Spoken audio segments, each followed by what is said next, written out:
எல்லா தமிழ் மக்களுக்கும் என்னுடைய வணக்கம்.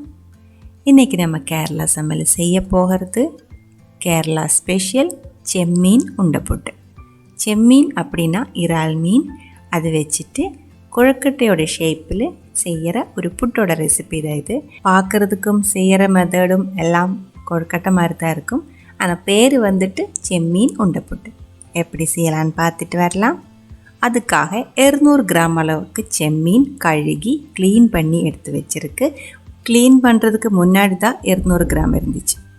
இது வந்துட்டு முதல்ல நம்ம வறுத்தெடுக்கணும். வறுக்கிறதுக்காக 1 டேபிள் ஸ்பூன் அளவுக்கு காஷ்மீரி மிளகாய்த்தூள் கலருக்காக, 1 டீஸ்பூன் அளவுக்கு காரமாக இருக்கிற மிளகாய்த்தூள், 1/4 டீஸ்பூன் அளவுக்கு மஞ்சத்தூள், 1/2 டீஸ்பூன் அளவுக்கு மல்லித்தூள், 1 டேபிள் ஸ்பூன் அளவுக்கு சோம்பு பவுடர், 1/2 டீஸ்பூன் அளவுக்கு ஜிஞ்சர் கார்லிக் பேஸ்ட், 1/2 டீஸ்பூன் அளவுக்கு லெமன் ஜூஸ், தேவையான அளவுக்கு உப்பு. இவ்வளோ ஆட் பண்ணதுக்கப்புறம் கை வச்சு நல்லா மிக்ஸ் பண்ணிக்கோங்க. மிக்ஸ் பண்ணதுக்கப்புறம் உடனே வறுக்க முடியாது. ஒரு 20 நிமிஷம் அப்படியே இருக்கட்டும். மசாலா ஃபுல்லாக அப்சர்வ் ஆகட்டும்.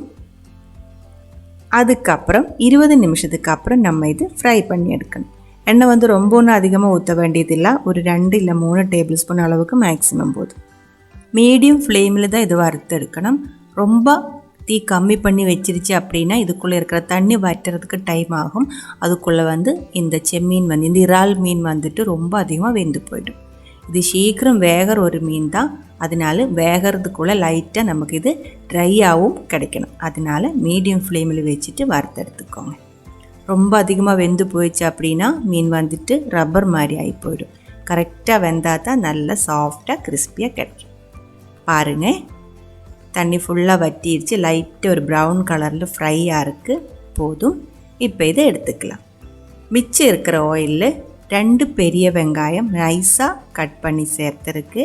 கூடவே 2 காரமாக இருக்கிற பச்சை மிளகாயும் ஆட் பண்ணியிருக்கு.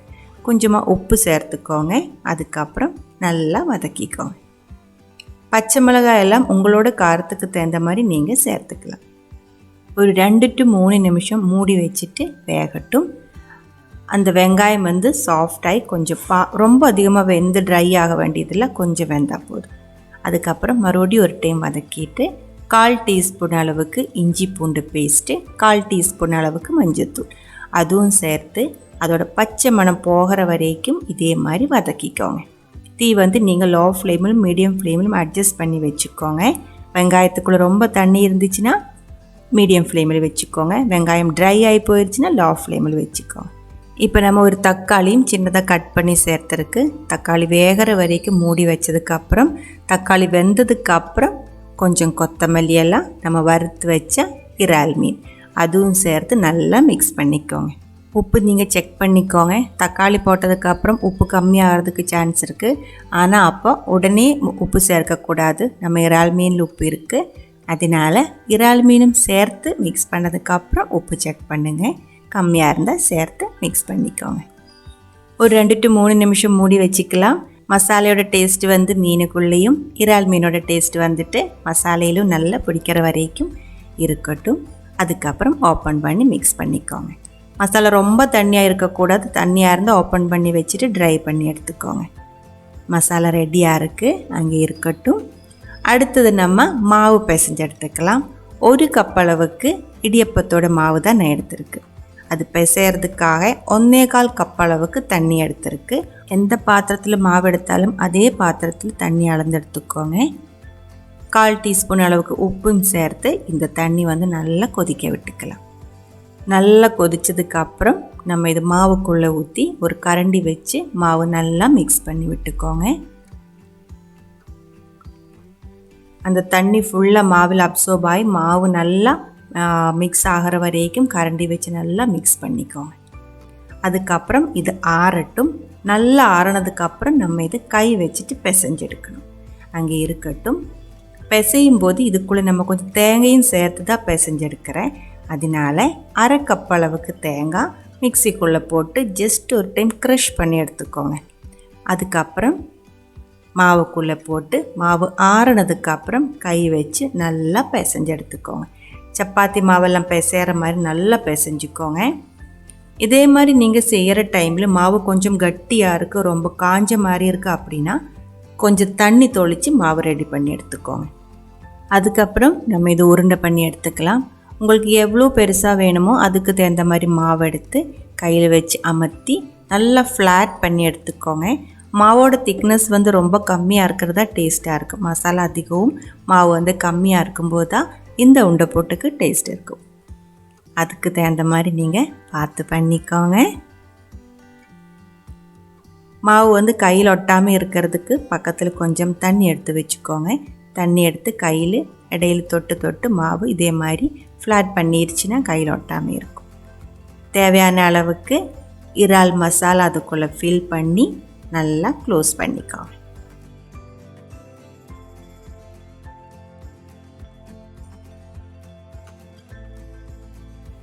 பாருங்கள், இந்த எடுத்த மாவில் 5 பெரிய பால் நான் வந்து ரெடி பண்ணி எடுத்துருக்கேன். பெருசாக இருக்குது. நீங்கள் வந்து கொஞ்சம் மீடியம் சைஸில் செய்கிற மாதிரி இருந்தால் ஒரு 7 பாலெல்லாம் செய்ய முடியும். இது இப்படியே வேக வைக்க முடியாது. அதுக்காக ஒரு கப் அளவுக்கு தேங்காய் எடுத்துருக்கு. ஒரு பாத்திரத்தை இதே மாதிரி விரித்து போட்டதுக்கப்புறம் அதுக்கு மேலே நம்ம ரெடி பண்ணி வச்ச அந்த பால், ஸ்டஃப்பு செய்து எடுத்து வச்ச பால் வந்து இதே மாதிரி தேங்காய் வந்து அதுக்கு மேலே ஃபுல்லாக கோட் பண்ணி எடுத்துருக்கு. பாருங்கள், இப்போ இது வேக வைக்கிறதுக்கு ரெடியாக இருக்குது. உள்ள ஸ்டஃபிங் இருக்குது, மேலே வந்து மாவு இருக்குது, அதுக்கு மேலே வந்து தேங்காயோட கோட்டிங்கும் இருக்குது. இப்போ இது ஆவியில் ஒரு 10 நிமிஷம் வேக வச்சுக்கோங்க. இட்லி தட்டிலே வேக வச்சுக்கலாம். 10 நிமிஷத்துக்கு அப்புறம் இது வந்து வெந்து நல்லா சாஃப்டாக இருக்கும். உடனே எடுக்க வேண்டாம், கொஞ்சம் ஆறட்டும். ஆறினதுக்கப்புறம் நம்ம இது பிளேட்டில் மாற்றிடலாம். இடியப்பத்தோட மாவு இல்லை அப்படின்னா புட்டு மாவிலும் இதே மாதிரி செஞ்சு எடுத்துக்கலாம். கட் பண்ணி பார்க்கலாம். இதோட இன்னொரு ஸ்பெஷாலிட்டி என்ன அப்படின்னா, இது சாப்பிட்றது குழம்பு தேவையில்லை. அதே மாதிரி இது காலையில் பிரேக்ஃபாஸ்ட்டாக சாப்பிட்டுக்கலாம், ஈவினிங் டைமில் ஸ்நாக்ஸாக சாப்பிட்டுக்கலாம், அதே மாதிரி நைட்டு டின்னராக கூட சாப்பிட்டுக்கலாம். ரொம்ப டிஃப்ரெண்ட்டாக இருக்கிற இந்த ஒரு ரெசிபி உங்களுக்கு பிடிச்சிருந்தா கண்டிப்பாக ஒரு டைம் ட்ரை பண்ணி பாருங்கள். ட்ரை பண்ணி பார்த்ததுக்கப்புறம் உங்களோட கமெண்ட்ஸ் எல்லாம் சொல்லிவிடுங்க. இந்த சமையல் பிடிக்கிற ஃப்ரெண்ட்ஸுக்கு ஷேர் பண்ணி விட்டுக்கோங்க. நீங்கள் இது வரைக்கும் நம்ம சேனலுக்கு கொடுத்துட்ருக்கிற சப்போர்ட்டுக்கு ரொம்ப ரொம்ப நன்றி. உடனே பார்க்கலாம் இன்னொரு ரெசிபியோட. அது வரைக்கும் வணக்கம்.